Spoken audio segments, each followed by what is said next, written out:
This doesn't seem right. I think we're gonna have to do the same mission again that we did last time. I'll do it off camera and I'll explain afterwards why this happened. Alright, there we go. And I don't know how, but this time I even got the true wizard. Apparently I missed some coins last time around, but that's fine. So what happened was, last time after finishing the episode, I saw that a cutscene instantly started to introduce the next mission. And I don't want you guys to miss any of the story, so I immediately closed my game using Alt F4. But that prevented the game from really saving properly, I think, and that's why this is the cutscene, and that's why it didn't work out all that well.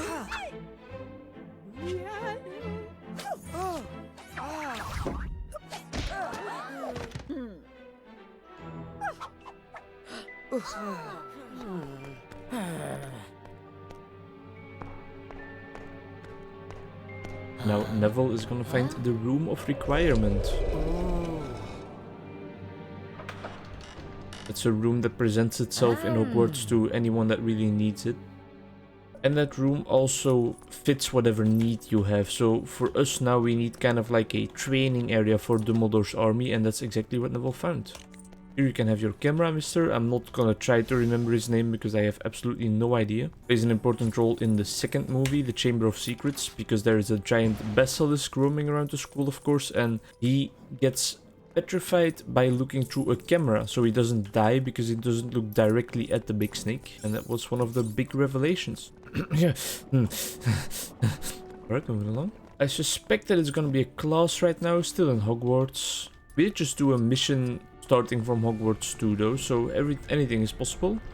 Excuse me, sir, you go through the wall? Oh, yeah, right, so this is the room of requirement. So maybe the mission or the lesson is a lesson that we give ourselves, as Harry as the teacher. Why? As you can see, all attributes needed to practice some spells.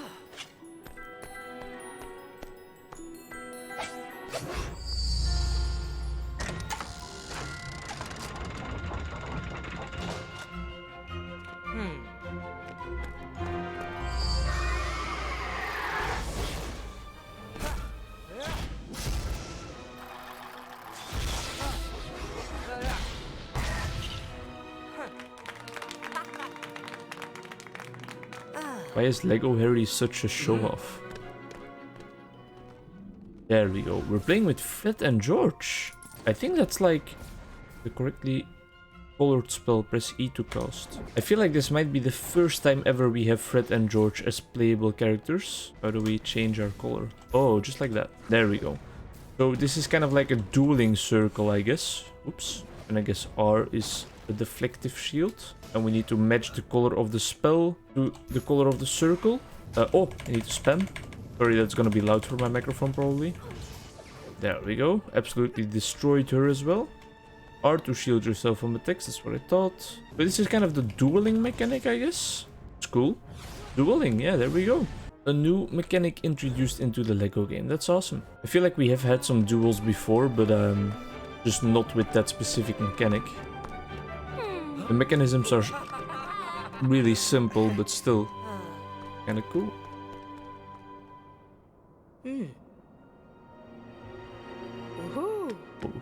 So Harry is all horned up because of Ginny, and then he just goes and deposits his sperm into another girl. Kinda messed up.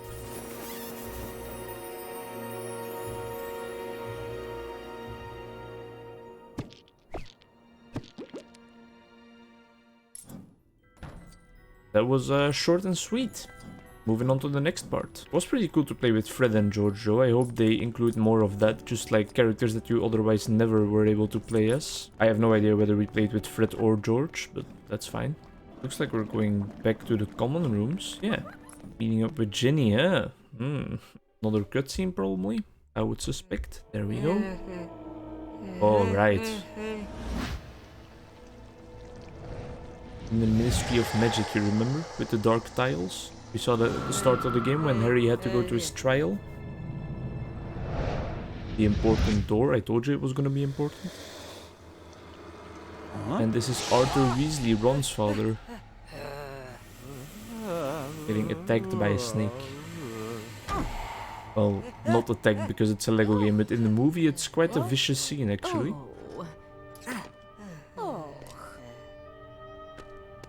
Or McGonagall. Probably escorting us to Dumbledore.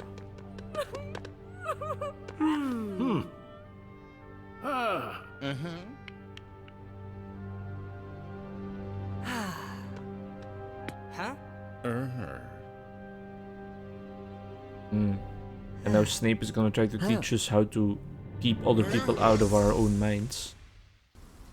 But oh, okay, a flashback mission playing as Snape. So exactly what I said, introducing more characters that we would normally never play as. Seems like Snape can't really do that many spells, probably because he is inside Harry's imagination. But yeah, Snape is trying to teach Harry how to keep Voldemort out of his head more because, well, it's quite dangerous having the Dark Lord being always knowledgeable about what you are doing.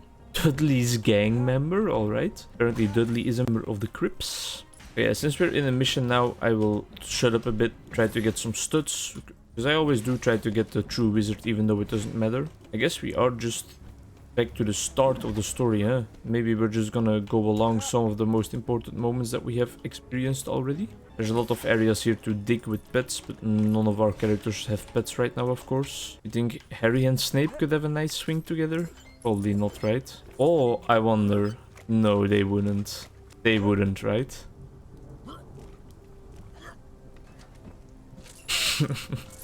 So Harry and Professor Snape being on a seesaw together, I guess you've seen it all today. You've seen it here first, and you're probably never gonna see it anywhere else again. What do I have to... Oh, alright. I have to hit the clouds. Dudley wants a cake? Just a whole digging machine, apparently. Blue coin, there we go. Seems to be a bit of a longer mission, because there's quite some coins to be gained. Oh, so we don't need a pet because of this digging machine. Alright, alright. And there is Dudley's cake. There was one more thing that you could dig over on the other side, though, I'm pretty sure. So let's go check that out. Right over there, yeah.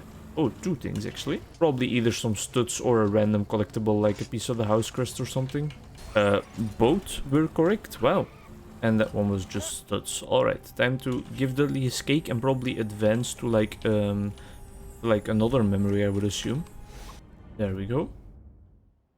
Oh, this is in the headquarters of the Order of the Phoenix. Type here is a bit eerie, isn't it? Clean off the painting. He's gonna throw us the doorknob that we need to advance. Can we just do that, or do we need to, like, look at what Miss Weasley wants? Oh, she just wants the doorknob. Makes sense. This memory was a lot easier and a lot quicker. Oh, so this is where we just were, actually, in the room of requirement. My arm's a bit sore today. As you might guess from that statement, I just got my vaccine earlier today. Pfizer, probably one of the best brands out there, if you really consider all sources. Especially for, like, immediate symptoms of the vaccine itself. It's probably the best option out there. Some people report some, like, nausea or some fever or some things like that, some headaches, but for now everything I feel is just a bit of a sore arm, which is something that is to be expected whenever you get any kind of vaccine, so I'm not worried at all. Second dose, probably a dual right now, I would suppose, or I would assume. Second dose is planned for the 6th of August, still quite a while to go, but yeah, she's gonna want her wand probably. Vaccination procedure was really fast in my little village, or well, we had to do it in quite a larger auditorium kind of business, but all in all it went by rather quickly. Now we are back at the Ministry of Magic, and that is a double statement, because it is true that younger generations are getting heavily vaccinated already in my areas, and more than in some other areas in Belgium, so that's how it's going quickly. And then also just the procedure itself once you arrived went really quickly. Yeah, it was not an unpleasant experience at all. The people were also extremely friendly, so that's handy as well.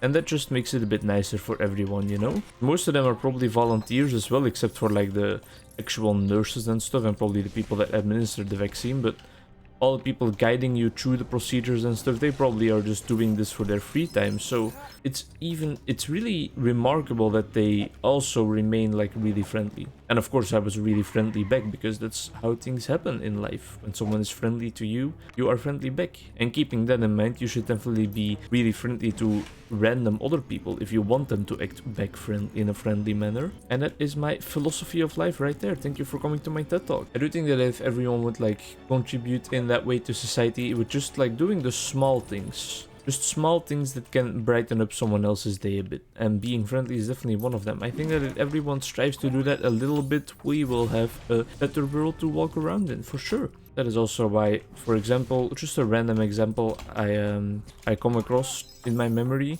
is one time we were walking through the student city of Leuven, and I saw at the door of a restaurant a lady in a wheelchair who was trying to get in. Well, I was not just gonna run straight past her, of course, so I opened the door for her and she said thank you. Just small acts of kindness, you know, they can go a long way. A single act of kindness maybe changed a day in their life, as DRS would say in his song together with, I want to say Caliber, because those two work together quite a lot, of course. That is in the liquid drum and bass genre, which is not that well known, so you guys might not know it. I feel like the song might be Sunrise, but I'm not sure. If I think about it while editing, I will definitely look it up and include it in the description. Either way, he talks about a single act of kindness, just something small, could change the life of another person, you know? And that is the beauty of being a human being, I think. Just with small efforts you can have a big impact on different aspects of the world, and definitely a big impact on other people's lives. And that's why I get really annoyed when I hear some people have the complete opposite opinion. Of course, everyone is entitled to have their own opinion completely, but I also know a lot of other people that are like, yeah, if you're not mean and if you're not assertive and you don't talk loud, then nobody's ever gonna give you what you want. And it's like the complete opposite approach, you know? They are probably speaking from experience as well, so I can't blame them. They probably have experienced encounters in their life where they just had to like yell or had to be really, well, yeah, it's not necessarily just mean, but just not kind of giving in, you know? That's what I'm looking for. They don't simply give in. They keep pushing and pushing until they get what they want. And me, I'm more of a polar opposite on that front. I am immediately satisfied with everything, even if it's not really what I want. There have been multiple occasions where in a restaurant, for example, they deliver the wrong dish or just a wrong drink, or anything is just not completely correct, and I just go with the flow. I don't even say anything about it. I think I'm really easygoing on that front, and that might, in that context, you are definitely like allowed to say something about it, you know, because you ordered a food item and you got something else. But I don't do it. Harry didn't do a good job for his first lesson in mind penetration, but we did a good job in this level though. Some insightful conversation with myself, but kind of with you guys, I guess. If you have any thoughts on any of the subject matters I touch upon in my videos, always feel free to leave a comment, or if you just have anything to say at all, feel free to leave a comment either way. Thanks a lot for watching, hope you enjoyed this episode, and I hope to see you in the next one. I'm gonna leave the recording on for a while in case the next mission automatically starts with a cutscene, and then we're gonna watch that together and then quit the recording, because I don't want to play the same mission again twice. That's not the most fun aspect of these games. Let's see. No, just right now. We see the save icon right there. It has disappeared. I can safely quit out of the game. Thanks a lot. Bye-bye.